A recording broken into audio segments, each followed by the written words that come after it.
है, series wise चलेंगे, हर एक चीज़ को डिस्कस करते हुए चलेंगे।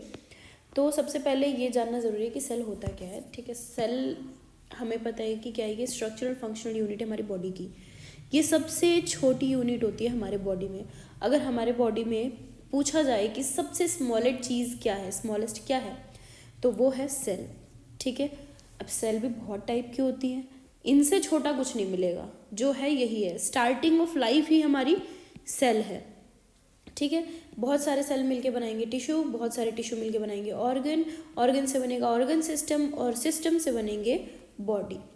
ठीक है, ऐसा तो है नहीं कि हमारे बॉडी में सिर्फ एक ही सिस्टम हो, बहुत सारे सिस्टम है। ठीक है, जैसे जीआईटी हो गया, यूरिनरी वाला हो गया। ठीक है, ये सब क्या है, सिस्टम है। डाइजेस्टिव सिस्टम हो गया, है ना। तो उनसे हमारा क्या बनेगा, एक बॉडी बनेगा, यानी हम खुद एक इंसान पूरा बन गया है बहुत सारी चीज़ों से मिलके। तो हमें एक चीज़ पता चल गई है कि छोटी छोटी चीज़ों को मिला के एक बड़ी चीज़ बन रही है। ठीक है, बॉडी में क्या प्रेजेंट होता है, मेनली प्रेजेंट होता है सेल, और दूसरी चीज़ जो प्रेजेंट होती है वो होती है फ्लूइड। तो हमारे बॉडी में 60% वाटर होता है। Water in the sense fluid होता है, ऐसा नहीं सिर्फ पानी भरा है, फ्लूइड होता है। 60% फ्लूइड होता है एक ह्यूमन बॉडी में। ठीक है, और जो एक एवरेज एडल्ट की बात कर रही हूँ मैं, एवरेज एडल्ट में कितना परसेंट वाटर होता है, 60% होता है। और अगर मैं एवरेज एडल्ट कह रही हूँ तो वो एवरेज एडल्ट कितना किलो का होगा, 70 किलो का होगा। ठीक है, दिस इज इम्पॉर्टेंट, इसको याद रखना। उसके बाद टोटल सेल्स जो हमारी बॉडी में वो कितनी है, 3 to 7 ट्रिलियन। हम उसे काउंट नहीं कर सकते हैं, ये एक एस्टिमेटेड वैल्यू है। ऐसा नहीं है कि कोई सेल काउंट करने बैठ गया था, बट ये एक एस्टिमेटेड वैल्यू है। ऐसा देखा गया कि हाँ, ये 3 से 7 ट्रिलियन के बीच में इंसान में पाई जा सकती हैं, इवन इससे थोड़ा ज़्यादा भी हो सकता है। ठीक है, देखो सेल कैसे बनी, न्यूट्रॉन प्रोटॉन इलेक्ट्रॉन का कॉम्बिनेशन हुआ, उससे बना एटम, एटम से बना मॉलिक्यूल, मॉलिक्यूल से बना एक कंपाउंड, और कंपाउंड से बन गया हमारा एक सेल। ठीक है, तो ऐसे सेल का फॉर्मेशन होता है, और यही हमारी बॉडी में प्रेजेंट होता है, जो कि हमारे बॉडी की फंक्शनल और स्ट्रक्चरल यूनिट है। तो कई बार नॉर्सेट में ये सिंपल सा क्वेश्चन भी प्री में पूछ लेते हैं, तो ये भी एक इम्पॉर्टेंट चीज़ है। ठीक है, वैसे हर कोई पढ़ते आ रहा है ये 9-10 से। उसके बाद डिस्कवरी ऑफ सेल, ये क्वेश्चन भी पूछ लेते हैं नॉर्सेट में कि डिस्कवरी ऑफ सेल किसने की थी, तो रॉबर्ट हुक ने की थी, 1665 में की थी।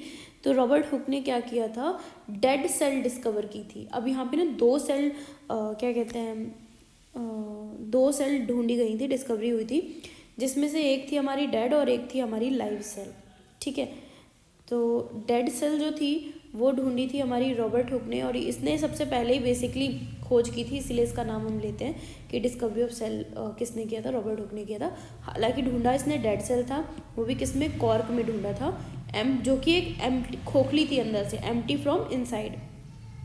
तो जब इसने खोज की थी तो इसने इसको बोला था, इसको कंपेयर्ड किया था एक कंपेयर्ड विद मॉन्क रूम। जो मॉन्क रूम होते हैं वो खाली होते हैं, तो उससे कंपेयर किया था रॉबर्ट हुक ने।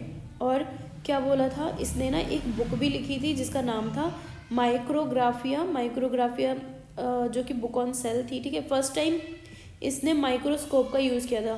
तो इसने 2 काम किया, एक तो डिस्कवरी ऑफ सेल किया, पहली बार पता लगाया कि सेल नाम की कोई चीज़ होती है। दूसरी, पहली बार इसी ने ही माइक्रोस्कोप यूज़ किया था। हालांकि माइक्रोस्कोप 1590 में इन्वेंट हो चुका था, बट इसने यूज़ किया इसको 1665 में सबसे पहली बार। ठीक है, तो वो भी किस चीज़ के लिए, सेल की डिस्कवरी के लिए।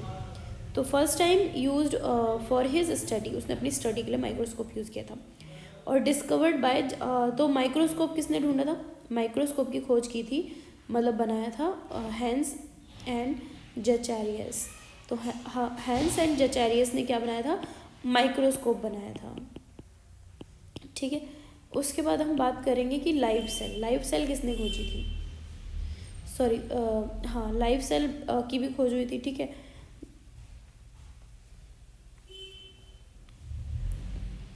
जो कि खोजी थी एंटनी वॉन ल्यूवेनहॉक ने। उसके बाद हम बात करेंगे ऑर्गेनिज्म क्या होता है। तो हमने अभी सेल के बारे में पढ़ लिया है, अब हमें ना एक चीज़ पता होनी चाहिए, एक टर्म कि ऑर्गेनिज्म क्या होता है। Anything which fulfil the characteristic of living called organism. हम उसको ऑर्गेनिज्म बोलेंगे जो क्या करेगा, लिविंग होगा, ठीक है। जितने जो कैरेक्टरिस्टिक है लिविंग के, लिविंग बीइंग के, उसको जो फुलफिल करेगा उसको हम बोल देंगे कि हाँ ये किस कैटेगरी में आता है, ऑर्गेनिज्म कैटेगरी में आता है। फॉर एग्जाम्पल टेबल, हम टेबल को ये नहीं, हम टेबल को ऑर्गेनिज्म बोल सकते हैं? नहीं बोल सकते, क्योंकि ये क्या है, नॉन लिविंग है, इसलिए हम इसको ऑर्गेनिज्म नहीं बोल सकते, ठीक है। तो ऑर्गेनिज्म हम किसे बोल सकते हैं, जो भी चीज़ें लिविंग की कैटेगरी में आएंगी उसे हम बोलेंगे ऑर्गेनिज्म। जैसे कि ह्यूमन हो गया, माइक्रो ऑर्गेनिज्म हो गए, प्लांट्स हो गए, तो ये सब किस में कंसीडर होंगे, हमारे ऑर्गेनिज्म में होंगे। तो कैरेक्टरिस्टिक क्या है लिविंग की, उससे पहले ये पॉइंट जो कि मैंने यहाँ पे लिख रखा है कि discovered first life cell Antonie van Leeuwenhoek, जो कि जिसने कि 1674 में किया था। और इसने क्या किया था, ये खाली तालाब के पास गया था, तो इसने देखा, ये वहाँ पे बैठा हुआ था, इसने देखा कि ये जो पॉन्ड है, पॉन्ड में ना ऐसे ऐसे काई एल्गी लग रही है, मतलब काई जैसी जम रखी है क्या, और अभी इतनी है ग्रोथ, फिर इतनी बढ़ गई, मतलब ये बढ़ कैसे रहा है। तो इसकी क्यूरियोसिटी ने इस खोज करवा दी लाइफ सेल की, कि हाँ सेल जिंदा भी होती है। और सबसे पहले इसने किस पे को एक्सपेरिमेंट में लिया था, ग्रीन एल्गी को, जो कि एक लाइफ सेल है और इसमें मूवमेंट देखने को मिली थी। तो जो रॉबर्ट हुक था उसने तो बता दिया कि जो सेल है वो कैसी है, एम्प्टी फ्रॉम इनसाइड है, बट यहाँ पे तो ऐसा नहीं था, यहाँ पे तो उसे बहुत चीज़ें देखने को मिल रही हैं, ऊपर से चलती फिरती भी देखने को मिल रही है। इसने तो बोला था कि ये खाली रूम के जैसा है और कोई मूवमेंट नहीं देखी थी, क्योंकि ऑफकोर्स वो डेड थी तो मूवमेंट नहीं शो हुई। उसके बाद कैरेक्टरिस्टिक क्या है लिविंग की, रेस्पिरेशन, एक्सक्रीशन, डाइजेशन, हैबिटेट और प्रेजेंस, ठीक है। Reproduction, growth and development, movement and motion and response to stimulus, ये सब चीज़ें कैरेक्टरिस्टिक हैं लिविंग बीइंग की। ऑफ कोर्स कोई भी ऑर्गेनिज्म होगा तो वो रेस्पिरेशन करेगा ही करेगा, ऑक्सीजन का इनटेक होगा, कार्बन डाइऑक्साइड रिमूव होगी, इसको हम बोलते हैं रेस्पिरेशन। एक्सक्रीशन देखने को मिलेगा, जब खाना इंसान खाएगा तो डाइजेशन भी होगा, डाइजेशन होगा, फूड जो इनटेक किया है उसको आउट भी करेगा वो इंसान, एक्सक्रीट भी करेगा, ठीक है। खाना खाया है, ज़रूरी थोड़ी है हर चीज़ यूज़फुल हुई हो, कुछ चीज़ें यूज़फुल नहीं भी होती हैं, तो उसको उस प्रोसीजर को हम क्या बोलेंगे, एक्सक्रीशन बोलेंगे। अब इंसान ऑर्गेनिज्म जो होगा उसके पास क्या होगा, अपना एक हैबिटेट होगा, रहने के लिए खुद के पास एक जगह होगी कि हाँ वो इस जगह रहता है। जैसे एल्गी है, आपको पानी में देखने को मिलेगी, है ना, जहाँ पे भी गीलापन है, नमी है, वहाँ आपको देखने को मिलेगी, तो इसका अपना एक हैबिटेट है कि ये वेट एरियाज़ में ही मिलेगी, है ना। तो उसी तरीके से जो ऑर्गेनिज्म है उनके पास क्या होना चाहिए, अपना पर्टिकुलर एक हैबिटेट होना चाहिए, साथ में उसका प्रेजेंस भी होना चाहिए। अब पता चले टेबल है, टेबल एक जगह पे बस स्टैंड स्टिल है, ठीक है, वो एक ही जगह पे खड़ी हुई है, हम उसको नहीं बोल सकते ना लिविंग है, क्योंकि उसमें हमें क्या कोई मूवमेंट देखने को मिल रही है, तो प्रेजेंस होगी तो क्या होगा, मूवमेंट एंड मोशन भी देखने को मिलेगा।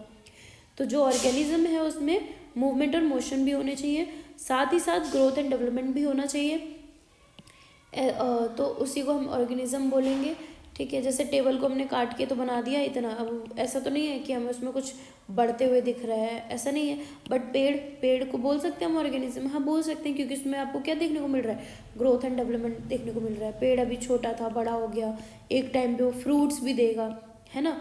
तो ये सब चीज़ें मतलब होनी चाहिए, साथ में रिप्रोडक्शन।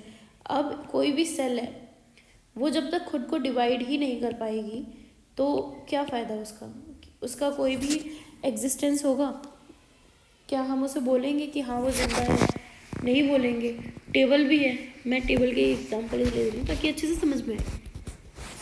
टेबल हमने एक बनाई, वो एक से दो तो नहीं हो गई, या फिर चेयर है, चेयर को हमने एक चेयर बनाई थी, परसों आके देखा 2 चेयर हो गई वहाँ पे, ऐसा नहीं है, ठीक है। तो यानी वो नॉन लिविंग है, वो लिविंग है ही नहीं। तो लिविंग हम किसे बोलेंगे, जिसके पास एबिलिटी हो टू रिप्रोड्यूस, ठीक है, रिप्रोडक्शन की है, साथ ही साथ ये सारी चीज़ें भी होनी चाहिए। उसके बाद रिस्पॉन्स टू स्टिमुलस, अब रिप्रोडक्शन तो है ही, साथ में रिस्पॉन्स भी होना चाहिए। पता चल अब कोई भी इंसान है, आप उसको थोड़ा सा कट कर दोगे, ठीक है, तो वो क्या करेगा, या फिर अब एक थप्पड़ मारो तो या तो पलट के थप्पड़ मारेगा या तो वो उसके पीछे गाली गलौज करेगा। तो बेसिकली एक स्टिमुलस दिया और उसके बेसिस पे उसने रिस्पॉन्स किया, टेबल चेयर को आप कूट लो, दीवारों को आप कूट लो, क्या रिस्पॉन्स देंगे कि हाँ भाई तू इसने मारा है तो अब मैं इसके ऊपर गिर जाता हूँ, इसका काम तमाम। ऐसा नहीं है। तो ये सारे कैरेक्टरिस्टिक हैं लिविंग के जो कि हमें देखने को मिलेंगे एक लिविंग बीइंग में, ठीक है। उसके बाद बात करते हैं सेल, जो कि सबसे स्मॉलेस्ट होती है। सेल थ्योरी किसने दी थी? थियोडर्स्टन एंड मैथियोसिस ने। जो कब दी थी सेल थ्योरी? 1838 to 39 में। जो सेल है वो किस वर्ड से डिराइव है? सेलुला वर्ड से डिराइव है, ठीक है। अब इसने तो सेल थ्योरी दे दी थी, TNM ने, इसको हम शॉर्ट फॉर्म में TNM बोल देंगे। TNM ने तो सेल थ्योरी दे दी थी, लेकिन अब मॉडिफाइड सेल थ्योरी किसने दी थी? रुडोल्फ ने दी थी, जो कि 1854 में दी थी। इसने ये बात बोली थी कि every cell form by its pre existing cell. इसने ये बोला था कि पेरेंट सेल से ही डॉटर सेल्स बनेंगी, ठीक है। यानी पहले से ही एक सेल थी, तब जाके दूसरी सेल बनी है, खुद से पैदा नहीं हो गई है। या फिर पता चले खुद से ही आज कोई एक नई सेल देखने को मिल रही है, उसके पीछे का पेरेंट कोई है ही नहीं। तो इसने यही बोला था कि हर पेरेंट सेल से ही डॉटर सेल बनेंगी, डॉटर सेल खुद से नहीं बन जाएंगी जब तक पेरेंट नहीं होगा। तो प्री एग्जिस्टिंग सेल से ही एक नई सेल का फॉर्मेशन होता है। उसके बाद दो टाइप के सेल होते हैं, प्रोक्रियोट और यूकरियोट। तो प्रोक्रियोट का मतलब क्या होता है? प्रिमिटिव, ठीक है। उसके बाद यूकरियोट, हम इनको वन बाय वन डिस्कस करेंगे। तो प्रोक्रियोट में क्या होता है? In this type of cell membrane is absent. Prokaryote में क्या होता है? सेल मेम्ब्रेन एब्सेंट होती है ओवर द सेल ऑर्गेनेले। यानी कि अगर ये माइटोकॉन्ड्रिया है तो इसकी ना ये ऐसे ही पड़ा है। फॉर एग्जांपल ये एक सेल है, इसमें आपको न्यूक्लियस भी देखने को मिल रहा है, और राइबोसोम भी है, गोल्गी एपेरेटस भी है, बट इनमें क्या है? मेम्ब्रेन नहीं है, मेम्ब्रेन है ही नहीं, एब्सेंट है, यानी किसी लाइनिंग से घिरे हुए नहीं है। तो इनके पास क्या नहीं होता है? सेल मेम्ब्रेन नहीं होती है। किसके पास? सेल ऑर्गेनेले के पास, ठीक है। सेल के पास तो अपनी सेल मेम्ब्रेन होगी ही, ये मत करना कि सेल की ही मेम्ब्रेन गायब कर दो, नहीं। इसके अंदर जो प्रेजेंट है ऑर्गेनेले, इनके पास सेल मेम्ब्रेन नहीं होती है। उसके बाद मेजरमेंट की बात करें तो 1 to 10 नैनोमीटर का होता है। न्यूक्लियस नहीं होता, न्यूक्लियोलस भी नहीं होता, न्यूक्लियोइड प्रेजेंट होता है। तो ये जो सेल है इसमें क्या प्रेजेंट नहीं होता है? न्यूक्लियस प्रेजेंट नहीं होता है। इनमें क्या प्रेजेंट होता है? न्यूक्लियोइड प्रेजेंट होता है, ठीक है। न्यूक्लियोइड होता है, इसमें न्यूक्लियस नहीं होता है। सेल डिवीज़न कैसे देखने को मिलेगी? या तो बाइनरी फिजन होगा या मल्टीपल फिजन, ठीक है। पता है ना, ये ऐसे एक सेल है, इससे दो सेल बन गई, या फिर एक सेल से ही दूसरी सेल बन रही है, डिवाइड हो रही है। तो ये बाइनरी फिजन और मल्टीपल फिजन देखने को मिलेगा। यूकैरियोट का मतलब क्या होता है? कि सेल ऑर्गेनेले हैविंग मेम्ब्रेन। अब यहाँ पे जो सेल है ये गोल्गी एपेरेटस है फॉर एग्जांपल, तो ये क्या है? गोल्गी एपेरेटस की मेम्ब्रेन है, एक मेम्ब्रेन बाउंड है। राइबोसोम हो गया, तो राइबोसोम के भी चारों तरफ क्या? एक मेम्ब्रेन है जिससे वो बाउंड है, ठीक है। ये क्या है? सेल ऑर्गेनेले है। माइटोकॉन्ड्रिया होगा, माइटोकॉन्ड्रिया की भी सेल मेम्ब्रेन है। तो यानी ये जो ऑर्गेनेले हैं ये क्या है? सेल है। तो इस सेल में जो जितने भी ऑर्गेनेले प्रेजेंट है उन सबके पास क्या है? अपनी एक मेम्ब्रेन है, उसी को हम बोलते हैं यूकैरियोट सेल। तो यूकैरियोटिक सेल जो ह्यूमन बीइंग है उसके पास कौन सी सेल होती है? यूकैरियोट या प्रोकैरियोट? आप कमेंट में बताना, ठीक है। उसके बाद इसका अगर हम बात करें मेज़रमेंट की तो 5 to 100 नैनोमीटर होता है।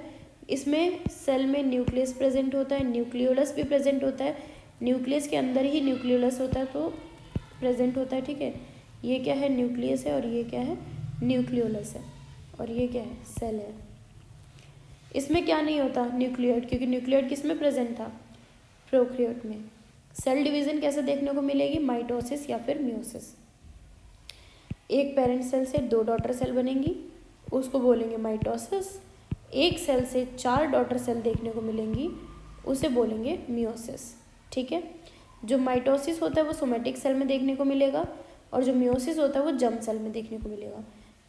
जर्म सेल को ही हम सेक्स सेल भी कहते हैं, यानी कि स्पर्म और ओवम, सिर्फ इनमें आपको क्या देखने को मिलेगा? मियोसिस। माइटोसिस आपको सारी सेल में देखने को मिलेगा एक्सेप्ट स्पर्म और ओवम, ठीक है।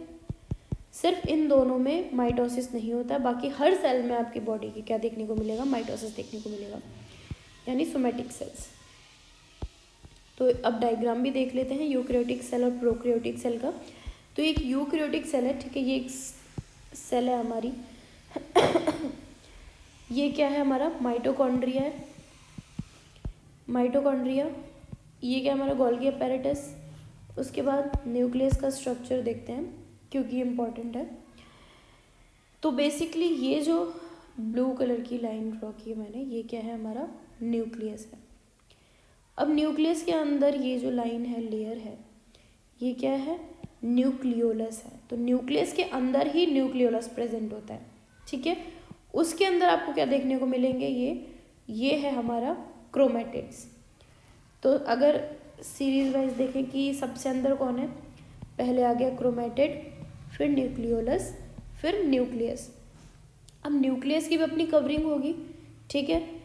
तो उसको हम क्या बोलेंगे, न्यूक्लियस, क्योंकि न्यूक्लियस के पास भी क्या है, मेम्ब्रेन है। मैंने अभी बताया कि यूकैरियोटिक में क्या होता है, हर ऑर्गेनेले के पास अपनी सेल मेम्ब्रेन होती है, अपनी एक मेम्ब्रेन प्रेजेंट होती है। तो ये क्या है, न्यूक्लियस की मेम्ब्रेन है, जिसको हम बोलते हैं न्यूक्लियस मेम्ब्रेन, ठीक है।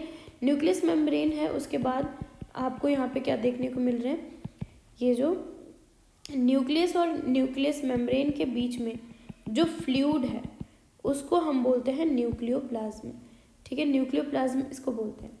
उसके बाद न्यूक्लियस से ही अटैच है एंडोप्लाज्मिक रेटिकुलम। ये जो एंडोप्लाज्मिक रेटिकुलम है, दो टाइप के होते हैं, rough ER and smooth ER. तो रफ ईआर में जो क्या होते हैं, अभी बताती हूँ मैं, ये है स्मूथ ईआर, ठीक है। इसमें क्या है, राइबोसोम नहीं प्रेजेंट है। रफ ईआर में क्या है, ये देखो अंदर आपको रेड रेड डॉट्स दिख रहे हैं, ये क्या है, हमारे राइबोसोम है, ठीक है। तो यहाँ पे बेसिकली क्या प्रेजेंट है, राइबोसोम प्रेजेंट है, जिसकी वजह से इसका स्ट्रक्चर रफ हो गया है। और जो रफ ईआर होता है उसका मेनली काम ही प्रोटीन सिंथेसिस का होता है, क्योंकि जो राइबोसोम है, जो राइबोसोम अटैच है, वो क्या करते हैं, प्रोटीन सिंथेसिस करते हैं। इसको हम प्रोटीन फैक्ट्री भी बोलते हैं राइबोसोम को, ठीक है। और जो स्मूथ ईआर है वो बाकी के फंक्शन परफॉर्म करता है और कुछ हद तक प्रोटीन सिंथेसिस का भी करता है, बट मेनली अगर पूछे प्रोटीन सिंथेसिस का, जो भी पूछते भी हैं बहुत ज़्यादा, वो किसका काम है, रफ ईआर का काम है। उसके बाद माइटोकॉन्ड्रिया हमें पता है, पावर हाउस ऑफ सेल बोलते हैं। ये एक सेल है, सेल की मेम्ब्रेन है, ठीक है। उसके बाद यहाँ पे ये जो फ्लूइड प्रेजेंट है, दिस इज कॉल्ड साइटोप्लाज्म। और ये क्या है, लाइजोसोम। लाइजोसोम तो पता ही है क्या करता है, जो भी बैक्टीरिया आती है उसको खा जाता है। तो बेसिकली इसका काम ही होता है तोड़ने फोड़ने का। सेल में किसी भी फॉरेन पार्टिकल की एंट्री हुई, लाइजोसोम जाके उसको तोड़ देगा, इनगल्फ कर जाएगा। उसके बाद फ्लूइड फिल्ड है, उसको हम बोलते हैं साइटोप्लाज्म। तो अब यहाँ पे एक चीज़ समझनी होगी कि हम साइटोप्लाज्म किसे बोल रहे हैं और नियोप्लाज्म किसे बोल रहे हैं। अभी हमने यहाँ पे पढ़ा कि नियोप्लाज्म किसे कह रहे हैं, जो फ्लूइड फिल्ड है between the nucleus membrane and nucleus. Nucleus membrane और न्यूक्लियस के बीच का जो फ्लूइड है वो हमारा क्या है, न्यूक्लियोप्लाज्म है, ठीक है। साइटोप्लाज्म हम किसे बोल रहे हैं, ये इसके अंदर, ये जितना भी प्रेजेंट है एक सेल के अंदर, एक्सेप्ट ये वाला पार्ट, न्यूक्लियस को हटा के जितना भी ऑर्गेनेले है, फ्लूइड है, कुछ भी है, जो कुछ भी है, वो सब क्या होता है, हमारा साइटोप्लाज्म होता है। तो फिर ये जो फ्लूइड है इसको हम क्या बोलते हैं, ये जो फ्लूइड है अंदर, इसको हम बोलते हैं साइटोसोल, ठीक है। साइटोसोल जो सेल ऑर्गेनेले के, ये सेल ऑर्गेनेले क्या है पहले ये समझो, माइटोकॉन्ड्रिया हो गया, गोल्गी apparatus हो गया, लाइजोसोम हो गया, रफ ईआर, स्मूथ ईआर, ये जो राइबोसोम हो गए, लाइजोसोम हो गए, ठीक है। तो ये सब क्या है, सेल ऑर्गेनेले हैं। और ये जो आपको ये लाइंस दिख रही हैं, ये लाइंस हैं फ्लूइड को मैंने बनाया है, ठीक है। तो ये जो फ्लूइड है, इस फ्लूइड को बोलते हैं साइटोसोल। तो बेसिकली अगर आपसे पूछा जाए कि साइटोप्लाज्म क्या है, तो देखो कैसे लिखोगे, साइटोसोल प्लस सेल ऑर्गेनेले, ठीक है। सेल के जो ऑर्गेनेले हैं प्लस साइटोसोल मिलके क्या बनाएंगे, साइटोप्लाज्म बनाएंगे। तो ये क्वेश्चन भी पूछ दिया जाता है कई बारी कि साइटोप्लाज्म मतलब किससे मिलके बना है, तो साइटोसोल और सेल ऑर्गेनेले से मिलके बना है, ठीक है।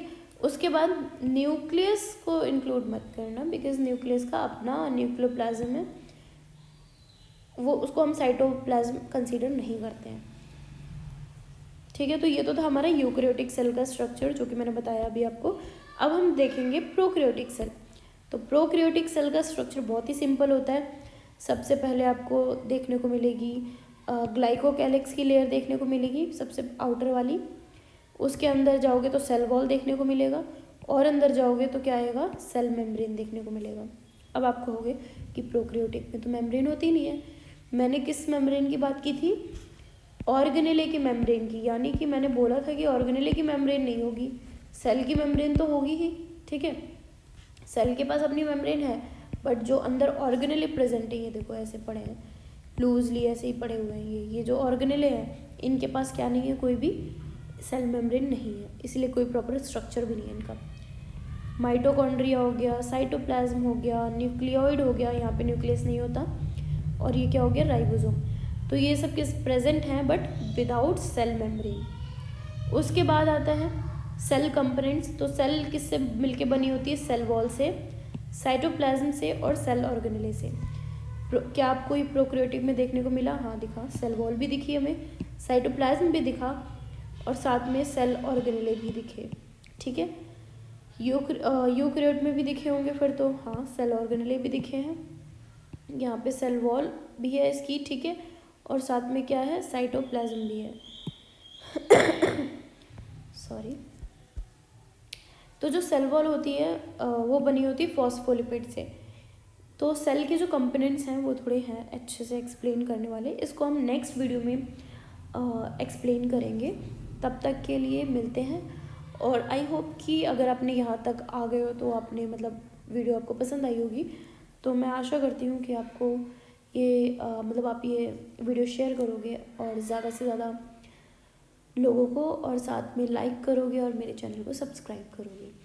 तो ऐसे ही और वीडियोस के लिए आप ऑफ कोर्स सब्सक्राइब तो करो ही, साथ में शेयर भी करो, और कमेंट करना मत भूलना कि आपको ये वीडियो कैसी लगी, कौन से टॉपिक पे आपको चाहिए, ये सब चीज़ें आप मतलब कमेंट में लिख सकते हो।